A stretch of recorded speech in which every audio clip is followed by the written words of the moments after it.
నమస్తే. Welcome to Telugu రాజ్యం. ఈరోజు మనతో పాటు ఉన్నారు ప్రముఖ సామాజిక ఉద్యమకారులు చలసాని శ్రీనివాస్ గారు. వారితో మాట్లాడేద్దాం. సార్ నమస్తే. నమస్కారం, అందరికీ నమస్కారం. సార్, రాజమండ్రిలో జరిగిన విషాదకర ఘటన గురించి రాష్ట్ర వ్యాప్తంగా మాట్లాడుకుంటున్నారు.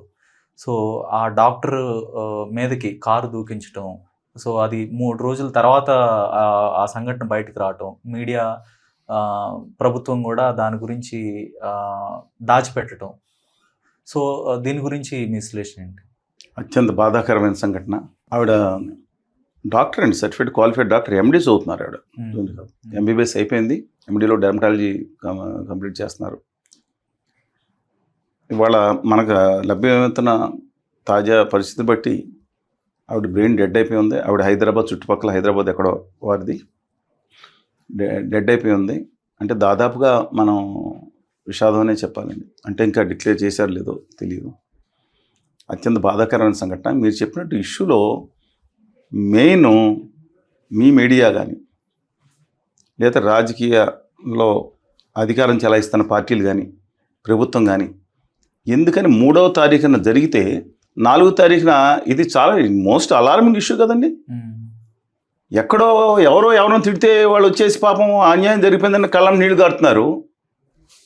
అక్కడ మహిళలనేమో అమ్మాయి నేను వచ్చి ఢిల్లీలో మాట్లాడింది కదా, నడుచుకుని చుడిదారు కొత్త వెళ్ళిపోతుంటే వెనకమాలకు వచ్చి పోలీసులు పిరుదుల మీదకి వెళ్ళి లాఠీ పొడిచిన సంఘటన మీద ఎవరికి కనపడలా, కన్నీళ్ళు రాలేదు. దేశ ఆదా గారు లేదా మోషా గారులకి ఏమైనా బాధ కలిగితే కన్నీళ్ళు వస్తుంది. ఇప్పుడు ఆంధ్రప్రదేశ్లో ఈస్ట్ గోదావరిలో రాజమండ్రిలో ఒక మహిళా డాక్టర్ మీద, అంటే యాక్సిడెంట్ కాదు ఇది, ఎందుకని జరగలేదంటే ఆవిడ కులం తెలియదు, నాకు తెలియదు, ఆవిడ మతం తెలియదు. అంటే ఇది జరగగానే కులం మతం పెట్టుకుంటూ వచ్చేస్తారనమాట. ఎవరో సంబంధం అక్కడి సంబంధం విషయంలో గొడవ జరగానే కులం చెప్పగానే రాష్ట్ర ప్రభుత్వం స్పందించిపోయింది. ఐదర్ సైడ్ ఆ కాదంబరి జత్వాని గారని మీకు తెలుసు. ఆవిడ విషయంలో ఆ రోజు కానీ తర్వాత కానీ మొత్తం రాష్ట్ర ప్రభుత్వం అసలు 100 మంది పోలీసులు వెళ్ళిపోయినట్టు అయిపోయింది పరిస్థితి. Either side. మేము అదే రోజు విజయవాడలో ఉద్యమం చేస్తూ ఉంటే మా వార్త కవర్ చేయకుండా గౌరవనీయురాలుగా వారు అందరూ గౌరవించి ఆవిడకి కనకదుర్గ దేవాలయంలో పోలీసులు దాని ఏమంటారు అందరూ వచ్చి ప్రోటోకాల్ దర్శనం ఏర్పాటు చేయించారంట. నేను తప్పు అన్నాం, ఏది ప్రాధాన్యత కూడా తెలియదా? అలాంటిది ఇవాళ మీడియా వేసిన వాళ్ళకి ధన్యవాదాలండి. అసలు ఇష్యూ దాన్ని 6వ తారీఖు వరకు బయటకు రావడం ఏంటి?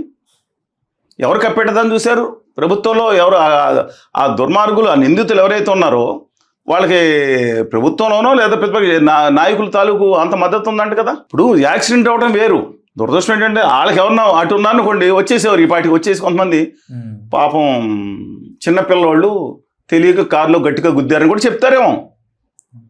బాధ ఎందుకంటే అలా గుద్దిన వాళ్ళని లేకపోతే రౌడీ షీటర్స్ని వెనకేసుకు రావడం వల్ల జరిగిన ప్రమాదాలు, యాక్సిలేటర్ రేస్ చేయమని చెప్పడం. రెడ్ బుక్లో ఇవి కూడా ఉండాలి. ఇంకో అంటే పాత బుక్లో కాదండి, కొత్త పుస్తకం. రెడ్ బుక్ అనేది నిరంతరం సాగే పుస్తకం. ఇలాంటి వాళ్ళని కూడా రాసుకోవాలి కదా. నేను మాట్లాడింది ఏ పార్టీ వాళ్ళకి నచ్చకపోవచ్చు, ఐ డోంట్ మైండ్. ఎందుకంటే వ్యవస్థ గురించి మాట్లాడుతున్నా. అతను కులమో, వాళ్ళ కులమో మతమో రాజకీయం చేస్తే తప్ప ఇంత ఈ కేసు కింద ప్రాధాన్యత రాదా? ఇన్ని రోజులు అక్కడ ఫైటింగ్ ఫర్ ద బ్యాటిల్ చేస్తూ ఉంటే పైగా అబ్బాయికి చేతుల మీదను ఛాతీ మీద కూడా గాయాలి. విషం పరిస్థితులు లేకపోవచ్చు, కానీ అంత బాధపడతా ఉంటే ఎందుకు సమాజం స్పందించలేదు? సమాజం గురించి మాట్లాడుతున్నాను. పాపం వాళ్ళకి మీడియా తెలపేది కూడా తెలియదు, ఎక్కువ కాదు. ఏంటి సమస్య ఏంటి? What the priority? అక్కడ ఎంపీ గారు ట్వీట్ చేశారు, ఒకటి మాట్లాడారు, సార్ సంతోషం. కానీ ఇమ్మీడియట్గా వాళ్ళు షిఫ్ట్ చేశారు, హైదరాబాద్ షిఫ్ట్ చేశారు. They taking. నేను అందే ఈ యొక్క అహంకార వ్యవస్థను మనం కథం చేయాలంటున్నా. ఏమని? నాకు డబ్బు ఉంటే చాలు, నేను ఏదన్నా సరే గుద్దేస్తాను, చంపేస్తాను. తాగుడా? తాగండి, తాగి ఊగండి, ఊగి చావండి అనే కార్యక్రమం. తాగి బండి నడిపితే లేదా ఇంకోటి నడిపితే కఠినమైన శిక్షలు ఉండాలి కదా. ఇప్పుడు నేను పొరపాటు జరిగితే నేను ఇప్పుడు మిస్టేక్కి వెళ్తా ఉండే ఒకళ్ళు రోడ్డు మీదకి వచ్చేస్తారు, నేను దానికేమో ఇద్దరు ఫాల్ట్ ఉంటుంది. నేను చూశాను కదా, నేను నెలకు సంవత్సరం 1,00,000 కిలోమీటర్లు వెహికల్ వెళ్తాం ఎక్కువ, రైలు బస్సు తక్కువ అండి. వెళ్తున్నప్పుడు ఎన్ని ప్రమాదాలు మేము తప్పించుకోవాలి? మోటార్ సైకిల్ అడ్డంగా రోడ్డు మీదకి వచ్చేస్తూ ఉంటారు, ట్రాక్టర్ వేసుకొచ్చేస్తూ ఉంటారు. నేను 80 కిలోమీటర్లు 90 నేషనల్ దాటను, 99% దాటను. అయినా అనేక ప్రమాదాలు ఎదుర్కొంటాం. అందువల్ల ఒక కార్లు వెళ్ళే వాళ్ళ, సైకిల్ వెళ్ళే వాళ్ళు, మోటార్ సైకిల్ వెళ్ళి తప్పని అన్నాం. వచ్చే పాదచారులు అవతల వచ్చేవాళ్ళు కూడా తప్పు ఉంటుంది. యాక్సిడెంట్ వేరు, ఇదేంటండి దుర్మార్గం. తాగి వాళ్ళకి ఇవ్వకపోతే గొడవ పడితే పోనిచ్చి గుద్దితే ఏంటి అలా గుద్దారని చెప్తే మళ్ళీ ఎక్కి మనం మనిషిని తల మీద చెత్తుకు పోనిస్తారా? కడుపు రగులిపోతే ఏం మేమంటే మళ్ళీ ఏం చేస్తున్నారు గౌరవ హోంమంత్రిని గారు ఆవిడ వెంటనే కొన్నిట్లు ఇష్యూలో ఎవరిని ప్రతిపక్ష నాయకులు వచ్చినట్టు మాట్లాడుతూ వెంటనే స్పందిస్తారు కదా. అంటే గంజాయి సేవించారు లేదంటే మద్యం సేవించి వాళ్ళు గుద్దటం జరిగిందని కొంతమంది చెప్తున్నారు. మరి కొంతమంది వాదన ఏంటంటే సీసీటీవీ ఫుటేజ్ చూస్తే స్పష్టంగా వాళ్ళు ఒకసారి గుద్ది మళ్ళీ వెనక్కి వెళ్ళి మళ్ళీ గుద్దటం అట్లా 2-3 సార్లు, అంటే అది డెలిబరేట్ గానే కనపడుతుంది కదండి. ఏం 3వ తారీఖు తెలియదు వాళ్ళందరికీ. నేను ఎందుకు ఫాల్ట్ చేస్తున్నానంటే ప్రభుత్వాన్ని ఒక అక్రమ సంబంధం విషయంలో చర్చలు పెడతారు మీడియాలో కొంతమంది వదిలేసేయండి. వాళ్ళకి ఏంటండి ఇంట్లో జరుగుతానికి ఇంకో దానికి పోనీ ఒక ఎమ్మెల్సీ ఉన్నా అంటే ఒక రోజు వేస్తారు, గంటల తరబడి రోజుల తరబడి ఈ కర్మ దౌర్భాగ్యం చూడాల్సిన బలం అంటే మనం చూడకపోయినా అది వస్తూ ఉంటుంది. ఆలోచనలో కర్మ అది టీవీలో పెడితే అది మధ్యలో వస్తూ ఉంటుంది. ఇంక దేశంలో రాష్ట్రం సమస్య లేదా? నేను అడుగుతా ఉన్నాను ఎలాంటి ఇష్యూస్ మీద ఎందుకని మీరు రైట్ టైంలో స్పందించలేదంటే, ఇప్పుడు పెంచలయ్య గారు ఉన్నారు, మనం ఇంతకుముందు మాట్లాడుకున్నాం, ఆయన పద్మ అవార్డు ఏమైనా ఇచ్చారా? ఏమైనా రికమెండ్ చేసిన రాష్ట్ర ప్రభుత్వం? సినిమా నాయకుల కోసం పని చేసుకుంటూ ఇస్తున్నారా? ఏ రాష్ట్ర ప్రభుత్వం? పెంచలయ్య అనే వ్యక్తి వాళ్ళ ఖచ్చితంగా ఈ విషయంలో అది మాట్లాడి తీరాలి.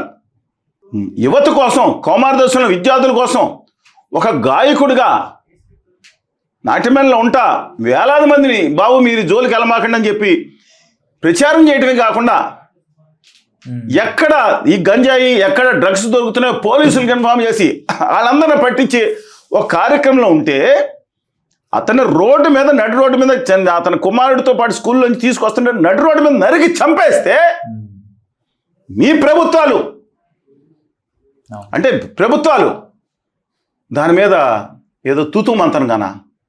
ఎందుకంటే ఆ మహిళా డాన్, గంజాయి డాను, డ్రగ్స్ డాను అంట మేజర్ ఈ వార్త కంటే కూడా ఆవిడ మీ పార్టీ ఒకరి మీద ఒకరు కర్మ దౌర్భాగ్యం అండి. ఆవిడ ఆ పార్టీలో ఉంది, అధికార పార్టీ కూర్చొని మళ్ళీ వెళ్తుందేమో. ఏంటి కర్మ దౌర్భాగ్యం? సిగ్గు లేదా అసలు? మానవత్వం లేదా మనుషులకి? ఒక అక్రమ సంబంధం కాకుండా కులం రాగానే స్థలాలు ఇచ్చేయండి, పర్వాలేదు, డబ్బులు ఇచ్చేయండి, సమస్య ఎట్లు మంత్రులను సెటిల్ చేయండి. ఇక్కడ కనపడరా? నేను అడుగుతున్నాను.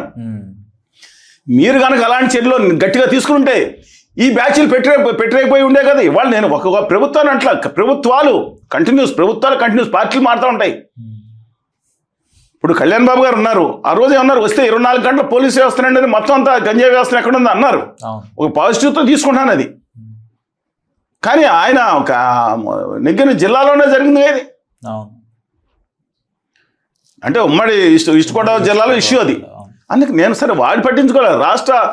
రాష్ట్ర మంత్రివర్గం ఏంటి, ఎందుకు డౌన్ ప్లే చేస్తున్నారు? అంటే ఎక్కడో సమస్య జరిగితే అక్కడ ఏది విజయ డైరీ ఎన్నికలు జరిగినాయి, దాంతో ఆంజనేయులు గారు అధిష్టాన వర్గాన్ని ధిక్కరించి మెజారిటీతో ఎన్నికైపోయారు చైర్మన్ కింద. నిన్న రాత్రి 2 రోజుల నుంచి 2 మంత్రులు తిరుగుతున్నారంట. నిన్న రాత్రి మంత్రి గారు వ్యక్తిగతంగా వెళ్ళి ఆయన హాస్పిటల్ ఉంటే రాజీనామా తీసుకుని సమస్య పరిష్కారం అయిపోయింది పార్టీ కోసం. నేను తప్పట్లేదు, I'm not finding fault with them. అయితే పాసాద్ గారు కానీ వాళ్ళు పార్టీ నిర్ణయాలు పాటించుంటారు. ఇక్కడికి ఎందుకని జరగలేదంట? పెంచలయ్య గారికి మంత్రివర్గం అంతా ఎందుకు వెళ్ళలేదు? అంటే మీకు రాజకీయ అంటే కులాలు కూడా చెప్పలేదండి. ఆయన దళితుడని ఇప్పుడు లాస్ట్లో అన్నాక అంటే మీకు బాధ ఏంటి? పోనీ ప్రతిపక్షాలకు వచ్చిన బాధ ఏంటి? వర్గాలు అని చూసుకుని మీకేం పొలిటికల్ మీకు మేలేదు రాదు. ఆయన కొంచెం వామపక్ష సానుభూతిపరుడు, అందుకని పక్కన పడేస్తారా? ఒక రౌడీ షీటర్ చనిపోవడం దుర్మార్గమే, అన్యాయంగా చంపడం దారుణం.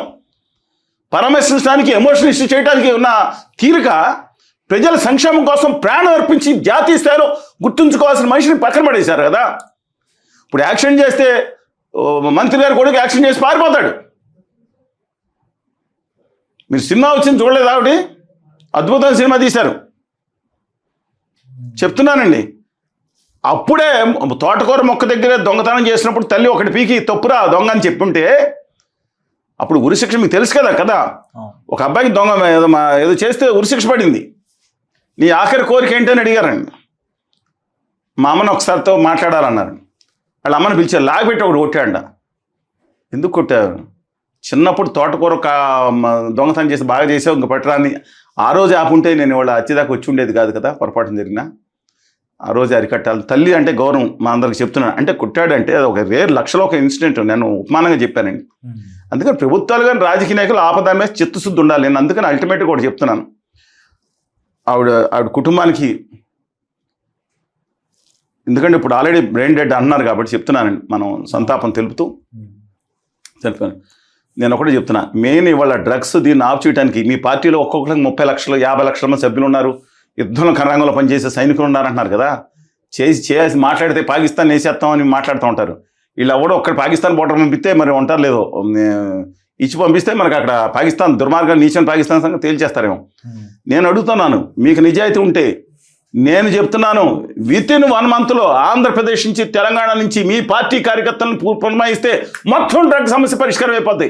ఛాలెంజ్ చేస్తాను నేను. మీకు 50 లక్షలు 70 లక్షలు ఉన్నారు పోలీసులు కష్టపడతారు. ప్రతి ఊరికి ప్రతి ఇంటికి పోలీసు ఉంటాడా? మీ కార్యకర్తలు ఎక్కడ దొరుకుతుందో తెలుసు, కళ్ళు మూసుకుని వెళ్ళిపోతారు అనుకుంటా. ఇళ్ళు ఇటు అటు కళ్ళు మూసుకుని వెళ్ళిపోతారు అనుకుంటా. కార్యకర్తలు తిరుగుతూ ఉంటారు కదా. అలాగే పొలిటికల్ చెప్తే వాళ్ళు చంపేస్తారు. మీ కార్యకర్తలు చంపితే మిమ్మల్ని చంపుతారు. మిమ్మల్ని చూసి జనాలు భయపడుతున్నారు చాలామంది. అందుకని మీకు 50 లక్షలు 70 లక్షల కార్యకర్తలు ఉన్నారు. మీరు ప్రతి ఊరికి మీరే గార్డు, భావితరాలకి మీరే రక్షణ. రండి, ఏదైనా మనం ఒక చర్చ జరిగినప్పుడు అండి, ఒకటి దుర్మార్గాన్ని ఖండిస్తా, దానివల్ల ప్రజలకు ఉపయోగం ఉండేటట్టు మాట్లాడితేనే మన టీవీ చర్చకు ఉపయోగం, యూట్యూబ్ కానీ. అందుకని నా హంబుల్ రిక్వెస్ట్ అండి, దయచేసి ముందుకు రండి. ఆవిడికి జరిగిన అన్యాయం ఎట్టి పరిస్థితుల్లో రాష్ట్ర ప్రభుత్వం టేకప్ చేసి ఆ నిందితులకి ఎంతటి పెద్దవాళ్ళైనా కానూనుక హాత్ లంబాయ్ అనే కబుర్లు చెప్పడం మానేసి నిజాయితీగా చేయండి. మీడియా కూడా సరిగ్గా 2 మంత్స్ తర్వాత వాళ్ళకి ఏం శిక్ష పడింది, 6 మంత్స్ తర్వాత ఏం శిక్ష పడింది మీడియాలో నేను రిక్వెస్ట్ చేస్తాను. లేదా ఇండిపెండెంట్ మీడియా మేమే పెట్టుకోవాల్సిన పరిస్థితి రావాల్సి వస్తుందేమో. మిమ్మల్ని అడుగుతున్నా, 2 మంత్స్ తర్వాత ఏమైంది? మీరు వేసినా చూసేవాళ్ళు ఉండవు, కానీ చూపించండి. మన బాధ్యత, సమాజంలో మనం ఉన్నామంటే ఒక బాధ్యత గల మీడియాగా కానీ లేదా పౌరులుగా కానీ ఒక సమస్య, ఇట్ డూ రెస్పెక్ట్ దెమ్. ధన్యవాదాలు సార్.